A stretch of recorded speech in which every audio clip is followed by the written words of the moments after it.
บ่แขนคนบ่หรือแนวใดฮะแม่นบ่แขนคนบ่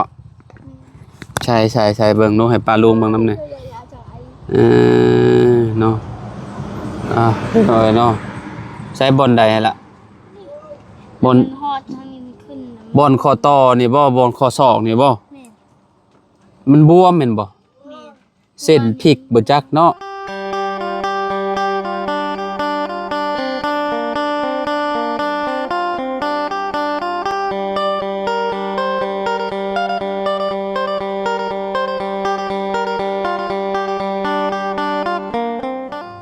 พอน้องไก่พี่น้อยเนาะบ่าวมีสบายดีโดยโอ้ยพี่น้อยเนาะเมื่อยบ่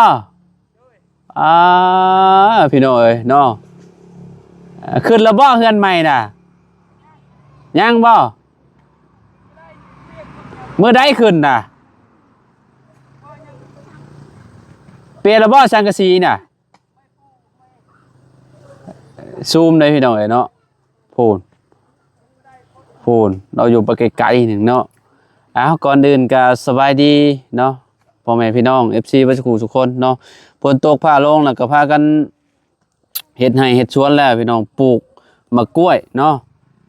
เราปลูกต้นกล้วยเวลาฝนตกน้ำมันบ่ท่วมมันบ่อยู่นี่นะบ่ท่วมบ่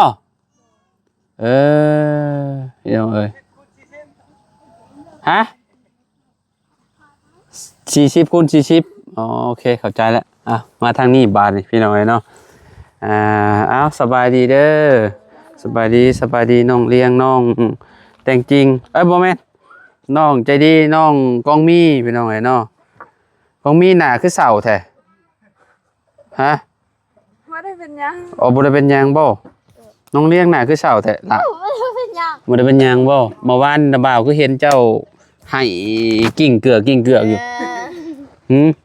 เป็นหยังล่ะบ่แขนคนบ่หรือแนวใด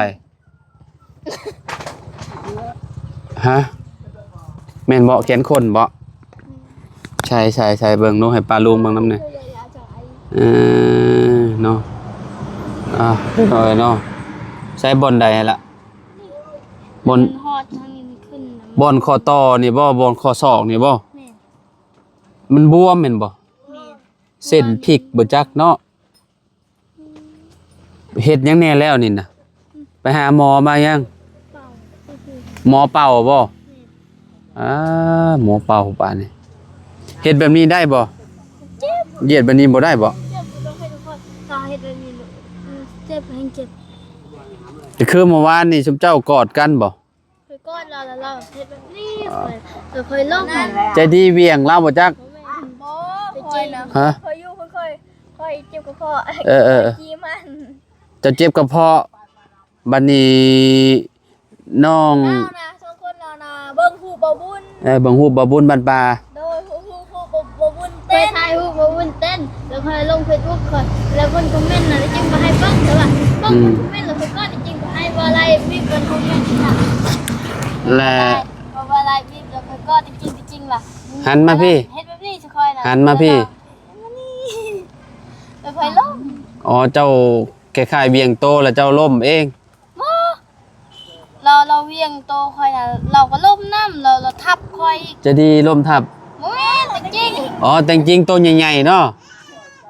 แต่จริงโตใหญ่แล้วล้มทับเจ้าติค่อยที่คนหินบักแฮงตอนที่ค่อยล้มน่ะค่อยว่าแขนค่อยหักไปบ่ล้มตอนแรกนี่บ่รู้สึกว่าเจ็บแม่นบ่รู้สึกเลยบ่ในตอนนั้นน่ะแม่นแล้วค่อยให้แล้วก็ว่าแขนค่อยหักมันให้คือหักมันดังเลยดังกอกเลยแม่มีส่วนเลยซะ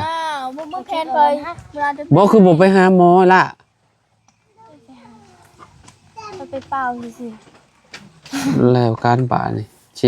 เป็นคนมือขี้ร้ายแล้วนี่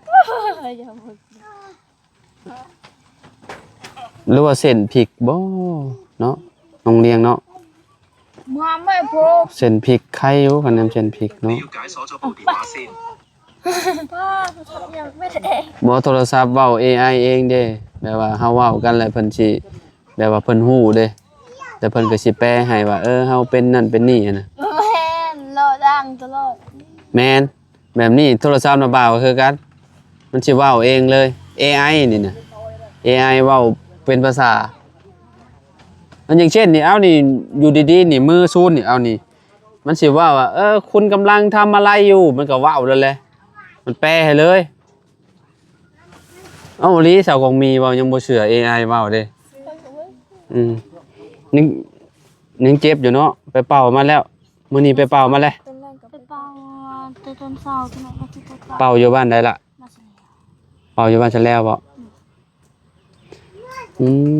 เบิ่งยาสมุนไพรรักษาพวกอาการบาดเจ็บนี่มีอีหยังแหน่เนาะตั้งค่ายบ่ตั้งค่ายบ่ไปเป่านี่ก็เจ้าให้ตั้งค่ายบ่ ก็เดี๋ยวเอาเงินใช่บ่ฮะ เอาเงินใช่ เอาเงินใส่เท่าใด50ถ้าดีแล้วนะเขาก็ต้องเอาไก่ไก่ตัวหนึงสมนาบุญคุณเนาะไก่ตัวหนึงแล้วก็มีเงินสินพื้นแพ้ว่ามีบ่ สิ้นแล้วแต่ ชินแล้วก็แพ้เดี๋ยวแต่เฮาสิใช้บ่อ๋อโอเคเนาะเห็นแต่อยู่ในคลิปเมื่อวานนี่พี่น้องเนาะเห็นน้องเพิ่นว่าอันเจ็บให้เมื่อวานนี่โอ้ยน้องเลี้ยงเนาะ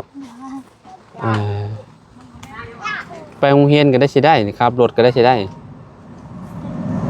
ช่อนเป็นน้ำโมแล้วติแต่เบื้องนี้บ่เขียนหนังสือ แม่น เบื้องนี้เลยก็เขียนยากแล้วนี่เนาะเขียนบ่ได้จักหน่อยเสียงภาคเขียนนี่เนาะวันที่25บ่ที่28เอ้าสมมุติว่าเข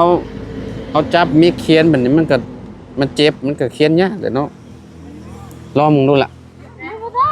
จับได้บ่ ถ้าเอาให้แบบนี้มันเจ็บแล้ว เจ็บเนาะไปเอ็กโกมึงดู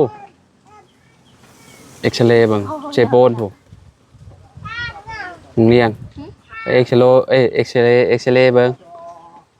เชโปนเด้แล้วก็มาเป่าหมอลาวน้ำแล้วก็กินยาน้ำ คอยไว้ไม่ได้กินยา ฮะแล้วก็มี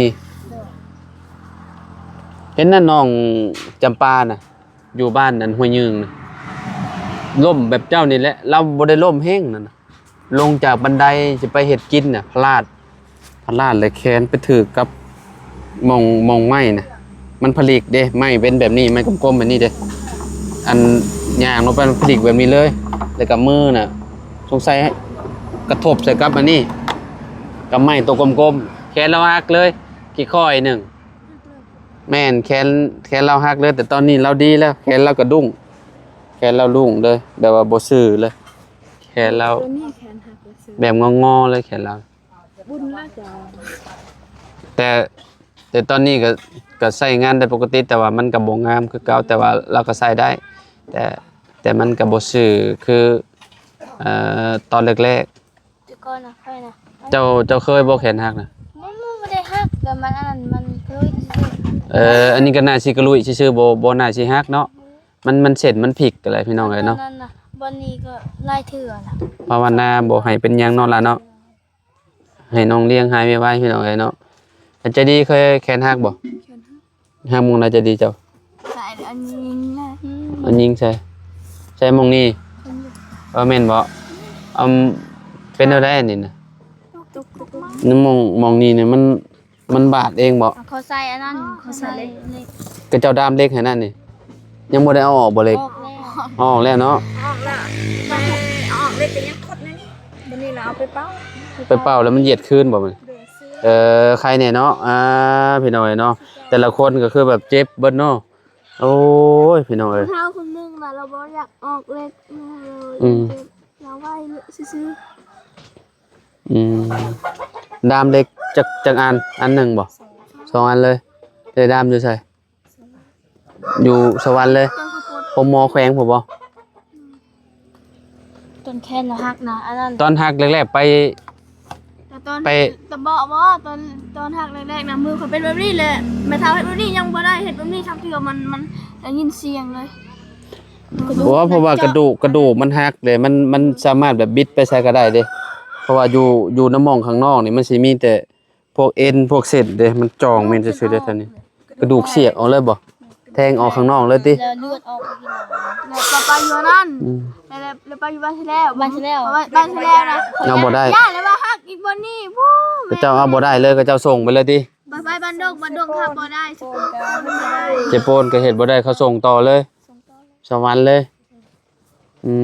อยู่ห้องหมอแขวงเนาะแล้วก็เจ้าดามเล็กให้อันนี้ก็บ่น่าสิเป็นหยังดอกอันนี้มันแค่เส้นมันพลิกซื่อๆเนาะแบบคะแนนว่ากระดูกหักเจ้าอยู่บ่ได้ดอกมันสิเจ็บกว่านี้เนาะ พอตกเฮือนก็แบบนี้บ่ ข่อยก็คือการตอนยังน้อยเนี่ยข่อยกระโดดลงเลยนี่สำนี่นะข่อยกระโดดลงรถเฮือนนี่แบบว่าแขนคนนี้นี่มองแถวนี่หักคือกันนี่ มีแต่อันตะในกี้ตัวมันชังพอก ระดูกข่อยก็หักคือกันคือสุดเจ้าแหละเวลาข่อยเฮ็ดแบบนี้นี่มันบิดได้เลยแบบนี้ ย่า มันบิดได้นี่เห็นป่ะ ย่า มันเด้งได้แม่นบ่ชื่อเด้นี่เห็นบ่แขนข่อยหัก ย่า เบิดชองเลยแขนข่อย ย่า ข่อยใส่อันนั้นดามเอาแบบว่าอันกระเจ้าแบบเป็นแบบไรเทวกระเจ้าซานเด้กงน่ะก็เอามานี่เมียนนักขอบเมียนเพราะว่าเฮาอันนั้นบ่ได้เด้เฮาติงบ่ได้เด้ตอนยังน้อยนะโอ้ข่อยเลี้ยงควายเลี้ยงหยังเด้ควายอยู่ในบ้านหลายโตเด้ไปเลี้ยงตอนยังน้อยขี้ดื้อเด้มันกระโดดแล้วเฮาก็ตกจากรังมันบางทีก็เจ็บหักแขนเป่าคือชุมเจ้านั่นแหละบ่ได้ไปหาหมอใส่หมอเป่าเอาบางทีก็ใส่กบมุนกบเอาน้ำมุนกบมาทาหักแข้งหักขากบแล้วก็เอามาจนมาต่อเองเฮาก็ดีบัด กบดีเฮาก็ดี แม่นกบดีเฮาก็ดีเดี๋ยวเฮาก็ไปปล่อยบัดไปปล่อยกบ ไม่ให้เนาะ แบบนั้นเด้ถือผู้ดีก็ดีได้พี่น้องมุนแบบมุนหักษาแบบจอดกระดูกจอดกระเดียวนะมีคือการเนาะแต่หมอลาวหมอหยังถ้าถือผู้ปัวดีกับแป๊บเดียวบ่พอฮอดเดือนอันนี้คือของนอกมันแล้วมันบ่น่าสิแตกเนาะมีแต่เส้นพริกเส้นหยังซื่อๆก็มีเนาะมีเนาะแต่ทางที่ดีน่ะไปกวดเบิ่งเอ็กซเรย์เบิ่งว่ามันเป็นหม่องใดมันพริกบ่หั่นน่ะอันนี้เพิ่นบ่ได้ไปพี่น้องใส่หมอเป่าเอา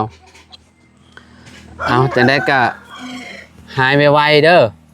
บ่ได้คุยกับน้องเพิ่นก็เป็นเดือนแหละกับน้องเลี้ยงพี่น้องเนาะนักร้องเสียงดีเด้อดเอาเด้อพี่น้องเนาะเอาไป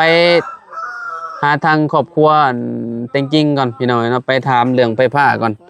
ว่าไปฮอดไสแล้วเนาะว่าเพิ่นได้ไปถามทางเจ้าของอันน่ะหม้อแบงแล้วบ่พี่น้องเนาะอยู่เทิงพุ่นแหละเนาะอยู่บ้านนี่หยังบ้านน้องแดงบ่อยู่เทิงน่ะทางแม่บ้านกระดับน่ะก็บ้านกระดับคือกันแหละเนาะทางน้องฟื้นลงไฟเพิ่นก่อนว่าเพิ่นเอาเท่าใดค่าเอาไปซื้อไฟเพิ่นน่ะนะพี่น้องเนาะเพราะว่าเป็นไฟส่วนบุคคลเนาะเพราะว่าคันว่าเขาเจ้ายอมให้ต่อก็คือแบบต่อได้หั่นน่ะคันว่าเขาเจ้าบ่ให้ต่อแล้วก็คือแบบจบไปถามเพิ่นก็เด้อล่ะเด้อหายไวๆได้เลี้ยงเด้อสู้ๆเป็นกำลังใจให้ไปเลยเด้อกองมีเด้อโดยไปละมื้อในเดี๋ยวมาอัปเดตนำกันอีกพี่น้องเนาะว่าทางน้องเลี้ยงเพิ่นแขนเพิ่นสิเป็นจังไดพี่น้องเนาะ